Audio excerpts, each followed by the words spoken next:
6 a.m. Tour Divide, day 7, heading out from the town of Basin. Things actually worked out really well in Basin yesterday. Pulled into town around 10 o'clock at night, very long day. And rocked on up to the community centre, where it turned out there were a whole bunch of riders sleeping, so I was able to bunk down there. Restaurant next door was still open, and so yeah, was able to eat and get a night's sleep indoors. I was, I think, borderline hypothermic when I arrived. Sitting in the restaurant, or the pub, I actually was shaking so much I could hardly hold my food, so I had to rush in and throw some extra layers on in the community centre. But once I warmed up, no issues. Not a great night's sleep, but good enough. 30 minutes in, and so far this is a lovely morning. Slow, steady climb, not really feeling it, alongside a river, which is alongside the highway. But this is quite pleasant and a nice way to start the day.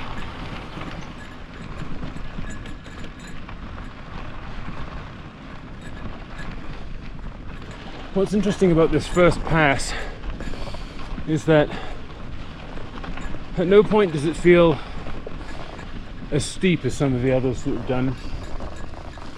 But after 20 kilometers, we've gone up 1,500 feet, now close to 2,000 meters of elevation, so 6,000 feet up above sea level. It's just a slow, steady climb. Left foot, right foot, left foot, right foot. There is absolutely nothing in the tank today. I have no energy. When I look to push, there's nothing there. When I look to pedal steady, there's nothing there. I probably stopped, I don't know, half a dozen, 10 times in 20 kilometers. I'm trying to jam as much food as I can in my face to get some energy. I think a disturbed night of sleep. 16-hour day yesterday. Got the food all wrong yesterday. It's all adding up. Left foot, right foot, left foot, right foot. So far today, I have not seen another person since leaving Basin. Not a cyclist, not a car, not an ATV, not a pedestrian, no one. For about 3.5 hours.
I feel like I'm riding through Red Dead Redemption.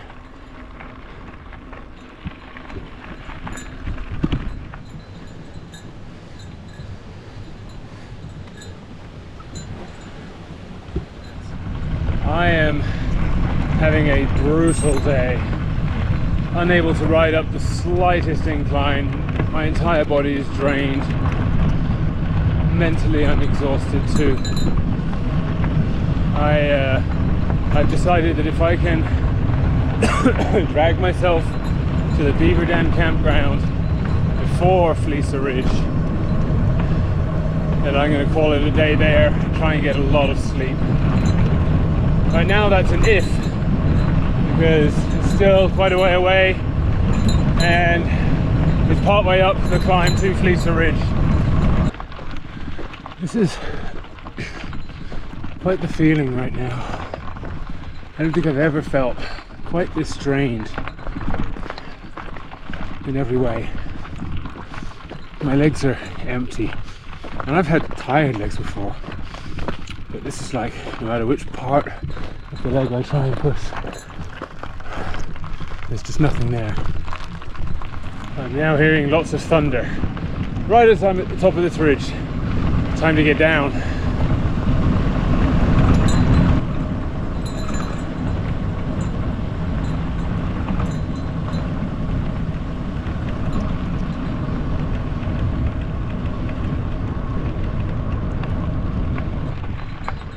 Would you look at that?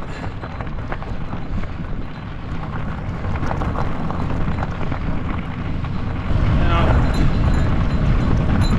I could be wrong, but I think one of these hills in front of us is Fleecer Ridge. This doesn't look good. This looks better. Let's go that way. 2.5 kilometers to go to the campsite. Unfortunately, those 2.5 kilometers are part of the much longer climb up to Fleecer Ridge.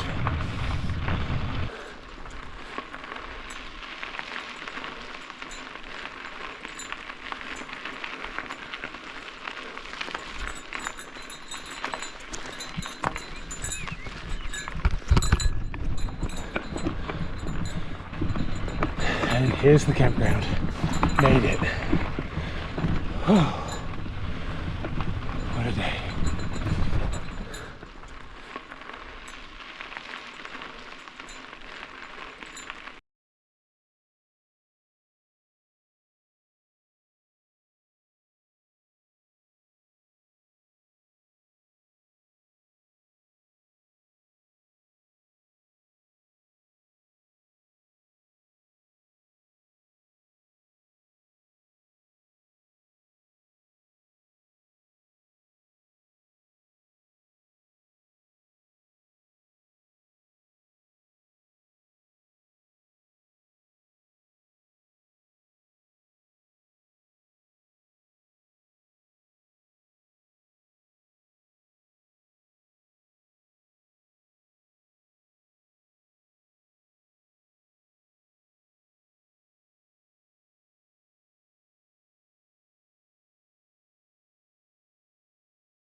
Good morning.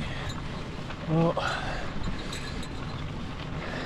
yesterday was without doubt the worst day I've ever had on a bike.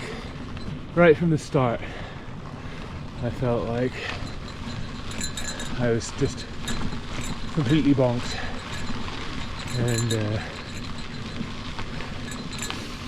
pretty much broke me.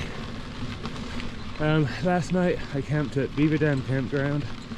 I rolled on in there at around 7, jammed a bunch of wraps and other food into my mouth, and tried to hit the hay as early as I could. I was in bed essentially from 8 until about 5:30 this morning. Plan today is I'm going to go over Fleecer Ridge now, about 1 kilometer in, 8.5k to go to the top, and then descend to Wise River. And Wise River I'm going to make a decision. Are my legs feeling recovered enough to keep going? And if so, then official plan for the day has me doing 171 kilometers, about 103, 104 miles to Medicine Lodge. If my legs have nothing in them, then I'm going to stay in Wise River and just acknowledge that best laid plans, they're plans at best. The other milestone today, if I do keep going, will be the notorious Bannack Road, which itself is, you know, a long climb, slow climb, but it's most notorious for what happens to the road surface if it rains. It turns into peanut butter mud that is completely unrideable, even unwalkable at the hint of moisture. Right now, I just was able to pedal up a 7% section of this climb, so that's a good sign. Legs are definitely tired, but I don't have the utter emptiness that I had yesterday. So I've been thinking about what went wrong to lead to yesterday. I think I've been consistently focusing on the end goal and not the steps to get there. So what do I mean? I've been neglecting the little things along the way. So hydration. I've been doing a good job of drinking. I've got electrolyte tablets with me, but I've been treating them as like an emergency thing, to be rationed, versus something that I should just be constantly having. So that changes today. Move one of my water bottles up from the front fork to my feed bag. It has electrolytes in it. I'm alternating that and water. Food, I've got it right one day, I've got it wrong every other day so far. And I need to take meals seriously. Not just stop when I see a restaurant that I can stop at for a big meal. But if I can't, then I need to make a point of stopping anyway, getting some rest, and eating some of the other food that I'm carrying with me. Also rest. I've been riding other people's races. I've been stopping when they've been stopping, letting them dictate where I get to, and been getting up when they get up. And that was kind of the third leg of the stool that added up yesterday to, without doubt, my worst day on the bike. Yesterday was, I just can't put it into words. The other thing I should probably talk about is just general health conditions here. Had a lot of different pains over the last little while. They've kind of shifted around the body each day. A piece that is of note though is saddle sores. Definitely dealing with those. One blister that burst a few days ago now that I haven't really talked about. Uncomfortable for sure. I think it's probably leading to some of these other issues because I'm trying to avoid sitting on it. So my body's a bit screwed in the saddle. So everything's twisted, more strain on different muscle groups, etc.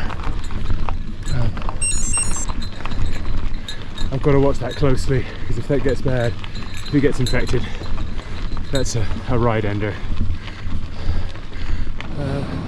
I'm going downhill, but I know Fleecer Ridge has one last kicker right at the end. Super steep, but not long. But look at what this is opening out to now.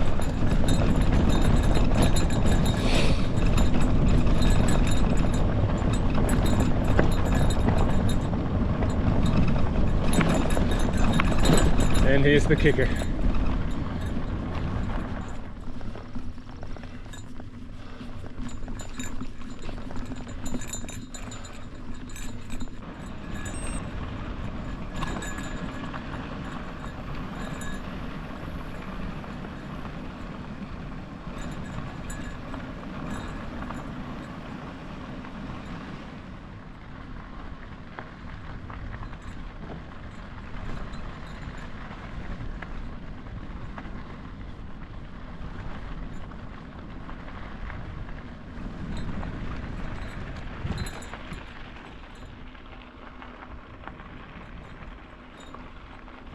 And look at this view. Absolutely incredible. Now, this next section is absolutely notorious. It seems reasonable right now, but it becomes almost unwalkably steep. I don't even have words for this.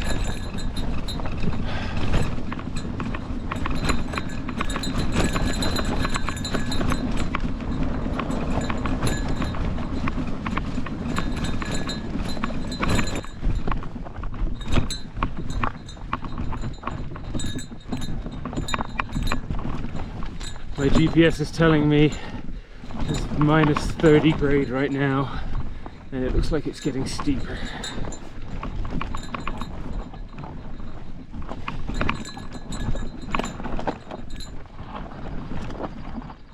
Okay, I'm not gonna lie, that was tough.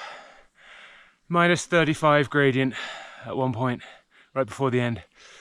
But at the same time, it wasn't that bad, just to walk it down for a few minutes. And I think the descents from Lava Mountain or Coco Claims were probably harder physically. I think this one was offset just by the absolute beauty of the setting and what I'd just seen. So I'm feeling pretty good. Let's keep going.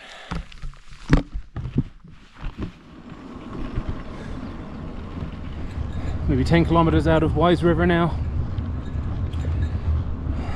The store there, perfectly kitted out for cyclists. They know what their business is. Felt like everything I looked at was an easy yes. Grabbed a couple of ice cream sandwiches as well to get some fat back into the body. Destroyed those while I sat on a bench outside. Really good stop. There's a community centre there where you can apparently stay as well. But my legs are feeling much better right now, so I've ploughed on. While I was there, I took a look at the weather forecast. The weather forecast is less encouraging. First off, storms expected throughout the day along the route. Really hoping that that doesn't cause issues with the Bannack Road climb. Beyond that though, even more notable is that in the next 2 days the temperature is set to absolutely plummet, dropping down to lows of below freezing, which if I'm up in the highlands at that point in the mountains could certainly mean snow.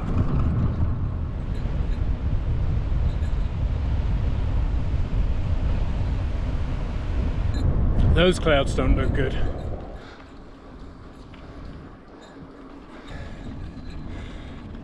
At the peak of Pioneer Mountain's Scenic Byway. The vast majority of this has been nice, slow, gentle climb. Then just a series of unpleasant switchbacks towards the end.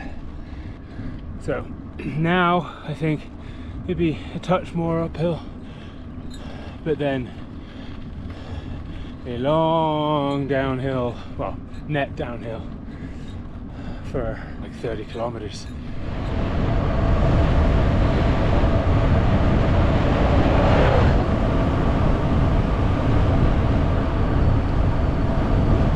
Well, this part of the descent is not as planned.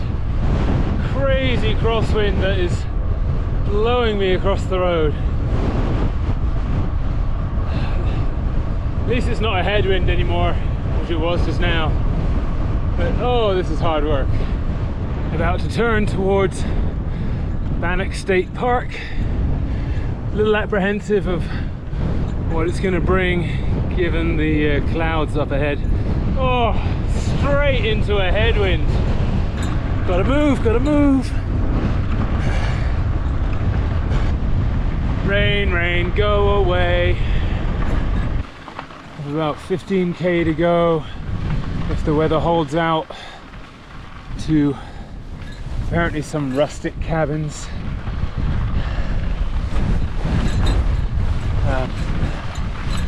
The weather is crazy, the wind is howling. The hills I was looking at earlier are no longer visible. The rain is coming down. It's not yet here, so I'm pushing as hard as I can to try and make it to a cabin.